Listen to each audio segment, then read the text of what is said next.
Imaginez un peu, un champ de bataille, mais complètement silencieux. C'est ça le paradoxe quotidien des trains de banlieue au Japon. Et c'est un sujet absolument fascinant à aborder lors d'un échange linguistique. Allez, on plonge ensemble dans cet univers vraiment pas comme les autres. Pour commencer, un chiffre. 3 500 000.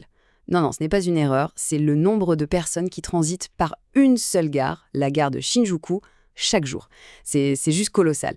Et oui, c'est un record du monde, un vrai homologué par le Guinness. Mais bon, derrière ce chiffre complètement fou, il y a une expérience humaine.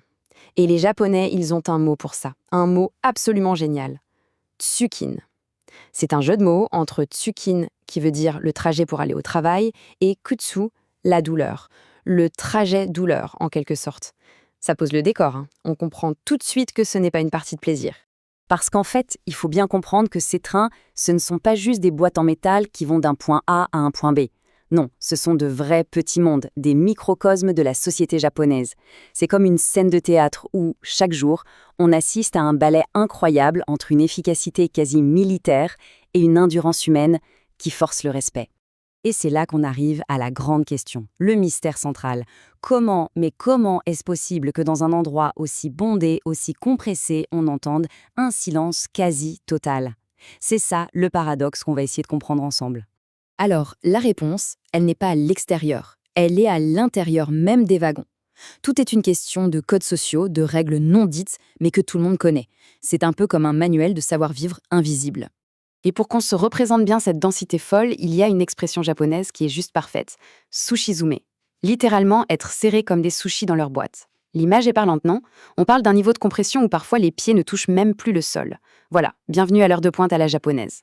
Logiquement, on s'attendrait à quoi dans une situation pareille? Du chaos, des gens qui crient, de la tension, bref, un bruit d'enfer. Mais là, c'est tout l'inverse. C'est en silence presque, oui, presque religieux.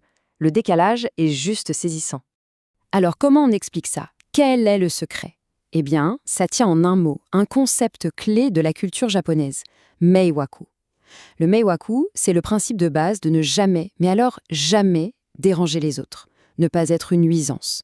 Et c'est cette idée-là qui est le chef d'orchestre de ce silence et de cet ordre incroyable. Et concrètement, comment ça se traduit ce meiwaku? Eh bien, par des comportements très précis. Pas d'appel téléphonique, ça c'est la base. Si on parle, c'est à voix basse, vraiment en chuchotant. Chacun essaie de prendre le moins de place possible, de se faire tout petit. Et puis il y a ce truc fascinant, l'inémurie. C'est l'art de dormir debout. Les gens piquent un somme, mais sans jamais s'affaler sur leurs voisins. C'est une compétence à ce niveau. Ok, donc ça, c'est pour le comportement à l'intérieur du train. Mais il y a un autre pilier qui soutient tout ce système. Une véritable obsession culturelle au Japon, la ponctualité. 5 minutes, c'est le seuil de tolérance. Si un train a plus de 5 minutes de retard, c'est considéré comme un incident majeur. Le conducteur va présenter des excuses officielles dans tout le train. Parce qu'au Japon, le temps, c'est pas une blague, c'est sacré. Et la preuve la plus folle de ça, c'est ce petit bout de papier, le certificat de retard. Si votre train est en retard, la compagnie vous donne un justificatif officiel à présenter à votre employeur pour excuser votre arrivée tardive. Vous imaginez, ça montre à quel point tout le système est basé sur cette exigence de ponctualité. Bon, évidemment, cette promiscuité extrême, ça ne vient pas sans problème. Au contraire, ça peut créer des situations très graves, et pour y faire face, une solution a été trouvée, une sorte de sanctuaire, un espace sûr au milieu de la couille. Cette solution, elle a été pensée pour lutter contre un problème très sérieux et malheureusement répandu dans des trains aussi bondés, le shikan. C'est le terme japonais pour désigner le harcèlement et les attouchements. Il s'agit des wagons réservés aux femmes. On les repère facilement, ils ont des marquages spéciaux, souvent des autocollants roses.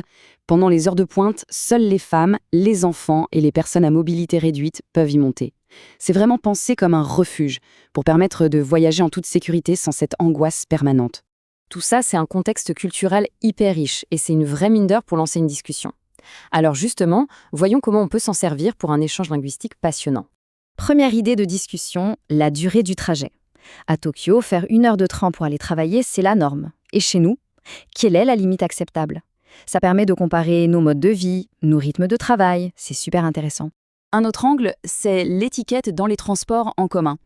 Le téléphone, la musique, quelles sont les règles, écrites ou non, par chez nous? C'est une excellente façon d'aborder le concept de meiwaku et de se demander s'il existe des équivalents dans d'autres cultures. Et enfin, une question plus large qui nous touche tous de plus en plus, ce trajet quotidien, est-ce que c'est encore indispensable? Avec le télétravail qui se développe, est-ce que cette épreuve collective est une fatalité ou une vieille habitude dont on pourrait finalement se débarrasser? Le débat est lancé, et pas qu'au Japon.